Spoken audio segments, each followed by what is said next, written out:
మహాకాళేశ్వర్ జ్యోతిర్లింగం. ఇక్కడ మహాశివుడు కాలభైరవుడిగా దర్శనమిస్తూ ఉంటారు. అలాగే ఏకైక దక్షిణామూర్తిగా కూడా శివుడు భక్తులను అనుగ్రహిస్తూ ఉంటారు. అసలు శివుడు ఎందుకు కాలభైరవునిగా అవతారం ఎత్తవలసి వచ్చింది? అలాగే ఏ రాశి వారు ఇక్కడ పూజా కార్యక్రమాలు నిర్వహించి ఎలాంటి సత్ఫలితాలు వస్తాయి? తప్పకుండా కాలభైరవుడుగా ఇక్కడ ఆయన అవతారం ఎత్తాడు అప్పుడే ఎప్పుడైతే కూడాను సతీ యజ్ఞము జరిగేటప్పుడు సతీ యజ్ఞంలో పాల్గొని సతీ ఆవిడ అగ్నిలో దహనమైన తర్వాత తన జట నుంచి ఊడపడ్డవారే కాలభైరవుడు.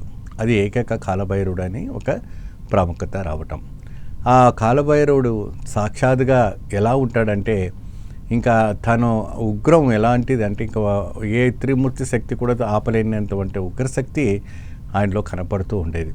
అప్పుడు శివుడు ఆజ్ఞ ఇస్తాడు, దశయజ్ఞం అంతా కూడా అంతం దహనం చేసేసి మన ఒక సతిని దహనం చేశాడు కాబట్టి ఆ యజ్ఞం కూడా మొత్తం కూడా ధ్వంసం చేసి అక్కడ ఉన్నటువంటి దేవతలను ఋషులని అందరినీ కూడా హతమాయిడ్చని చెప్పి తన క్రోధముతో తనలో ఆవేదనతో అప్పటికప్పుడు అవతరమెత్తినవంటి ఈ యొక్క కాలభైరవుడు. కాబట్టి ఇక్కడ మనకి కనపడడం జరుగుతుంటుంది.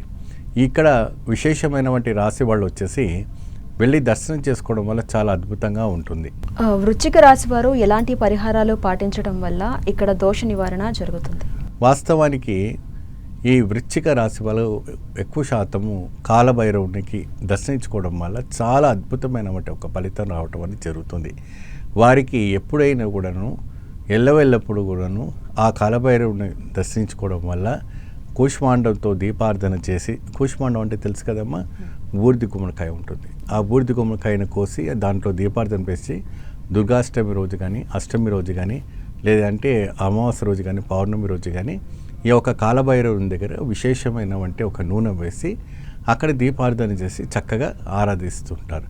అది ఆరాధిస్తే ఈ వృశ్చిక రాశి వాళ్ళు పురుషులైన స్త్రీలైన చాలా అద్భుతమైనటువంటి ఫలితాలు రావడానికి ఆస్కారం కనబడుతుంది. ఆ కాలభైరవుని కూడా ఒక దివ్యమైనటువంటి అనుగ్రహ కటాక్షం వాళ్ళకు కనిపిస్తుంటుంది.